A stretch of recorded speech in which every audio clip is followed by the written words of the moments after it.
નમસ્કાર, i7 ન્યૂઝમાં આપનું સ્વાગત છે। હવે જોઈએ આજના સમાચાર।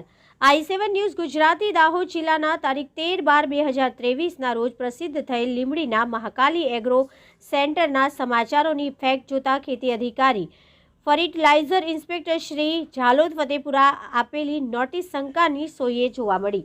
મળતી માહિતી મુજબ તારીખ 13/12/2023ના રોજ i7 ન્યૂઝ ગુજરાતી દાહોદ જિલ્લાના મહાકાળી એગ્રો સેન્ટર લીંબડીના ખાતરની નક્કી કરેલા ભાવો કરતા ખેડૂતો પાસે વધુ વસૂલી લૂંટતા હોવાની ખેડૂતોની બૂમ ઉઠવા પામી હતી। જ્યાં i7 ન્યૂઝ ગુજરાતી દાહોદ જિલ્લા બ્યુરો ચીફની રૂબરૂ મુલાકાત લઈ ખેડૂતોની મુલાકાત લઈને બાઇટ વિડીયો સાથે આધારભૂત પુરાવા હોવા છતાં ખેતીવાડી અધિકારી વ ફર્ટિલાઇઝર ઇન્સ્પેક્ટર શ્રી દ્વારા ફક્ત નોટિસ આપી સંતોષ માનતા હોય એવું જણાઈ રહ્યું છે। આ અગાઉ ઝાલોદ ખાતે રામદેવ કિસાન વિકાસ સેવા ટ્રસ્ટ ગોધરા સંચાલિત ડેપો ઝાલોદનું લાયસન્સ નંબર 15 દિવસ માટે સસ્પેન્ડ કરવાનો નિર્ણય આજે ઇન્સ્પેક્ટર શ્રી દ્વારા લેવામાં આવ્યો છે। જ્યારે મહાકાળી એગ્રો સેન્ટર લીંબડીને વિડીયો સાથેના ખેડૂતોના નામ સાથેના ₹450ની એક થેલીના 1.5 કિલોના પાવડર પેકેટ સાથેના ખેડૂતો પાસે વસૂલે જ હોવાનું છતાં ફક્ત નોટિસ આપીને સંતોષ માણી ઇન્સ્પેક્ટર શ્રી અને લીંબડી મહાકાળી એગ્રો સેન્ટરની મિલીભગત હોવાનું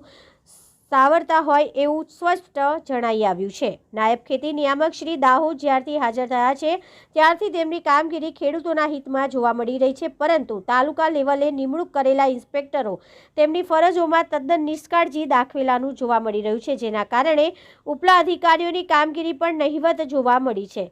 ખરેખર વહીવટી દ્રષ્ટિએ બરાબર લાગતું નથી તો ફરજ પ્રત્યે નિષ્કાળજી દાખવતા ઇન્સ્પેક્ટરો કામગીરીને ક્રોસ વેરિફિકેશન કરી તેમની સામે જવાબદાર અધિકારીઓ દ્વારા ભારે શિક્ષા કરવામાં આવે એવું અહીંના ખેડૂતો ઈચ્છી રહ્યા છે।